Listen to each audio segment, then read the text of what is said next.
কালিয়াচক ১ নম্বর block panchayat সমিতির সভাপতি হলেন শামীমা পারভিন। প্রায় ১ বছর কালিয়াচক ১ নম্বর ব্লক পঞ্চায়েত সমিতির সভাপতি গঠন প্রক্রিয়া অনুষ্ঠিত সম্পন্ন হয় শুক্রবার।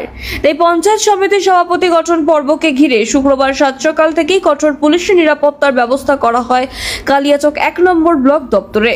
পঞ্চায়েত সমিতির সভাপতি গঠন পর্বকে ঘিরে যে কোনো প্রকার অশান্তি গন্ডগোল রুখতে ঘটনাস্থলে হাজির ছিলেন কালিয়াচকের এসডিপিও ফয়সাল রেজা ও কালিয়াচক থানার আইসি সুমন রায় চৌধুরী সহ বিশাল পুলিশ বাহিনী। উল্লেখ্য, গত পঞ্চায়েত নির্বাচনে কালিয়াচক ১ নম্বর পঞ্চায়েত সমিতিতে বোর্ড গঠন করেছিল তৃণমূল।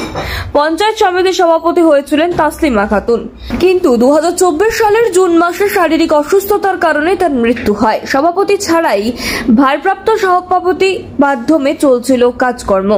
বিরোধীরা বারংবার নতুন করে সভাপতি গঠনের দাবি জানিয়ে আসলেও তা হয়নি এতদিন। অবশেষে শুক্রবার মালদা জেলা প্রশাসনের পক্ষ থেকে কালিয়াচক ১ নম্বর পঞ্চায়েত সমিতির সভাপতি গঠনের দিন ধার্য করা হয়। সেই মতো শুক্রবার কঠোর পুলিশি নিরাপত্তার মধ্য দিয়ে সম্পন্ন হলো পঞ্চায়েত সমিতির সভাপতি গঠন পর্ব।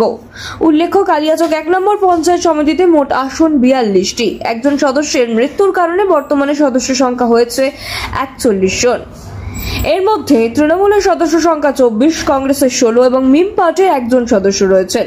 এই সমীকরণে শামীমা পারভিন ২৩টি আসন পেয়ে কালিয়াচক ১ নম্বর ব্লক পঞ্চায়েত সমিতির সভাপতি নির্বাচিত হন। Bureau report, news hunt TV. বললে হয়ে গেল, আমরা ১৯টা কোথায় যাবো? আমরা তো তৃণমূল, আমরা তৃণমূল ফালাক গাড়িতে বেঁধে ঘুরছি, আমরা তৃণমূল না। অরিজিনাল প্রার্থী কে ছিল? আপনাদেরই ছিল? আমাদের। ওরা দাবি করছে ওরা ওদের ছিল। দাবি করতে পারে, ওরা ৪-৫টা নিয়ে কি দাবি করবে? ২৫টার মধ্যে ১৯টা আমরা আছি, ছোটা নিয়ে কি দাবি করবে ওরা? কে সভাপতি হলো আপনাদের? সভাপতি আমাদের শামীমা পারভিন। আপনার নাম? আমার নাম এমডি আলিউল শেখ, সহকারী সভাপতি। আপনি নিজেই তো? আমি নিজে। আমাদের কামাল মাস্টার বলে পূর্ত কর্মদক্ষ যে আছে, ওর কাছে মোবাইল আছে। আমরা বারবার রিকোয়েস্ট করছি স্যারকে, মোবাইল দিয়ে ও বারবার তাকে মেসেজ করছে। এখানে অনুঘটক হিসাবে মোবাইল কাজ করছে। আমাদের তৃণমূল কংগ্রেসের জেলা নির্দেশে নির্বাচিত নামের বিরুদ্ধে ওরা একটা কংগ্রেসের মিমকে নিয়ে বোর্ড গঠন করছে। তারপর আমরা প্রতিবাদ করছি, কামাল মাস্টারের মোবাইল অ্যাক্টিভ আছে।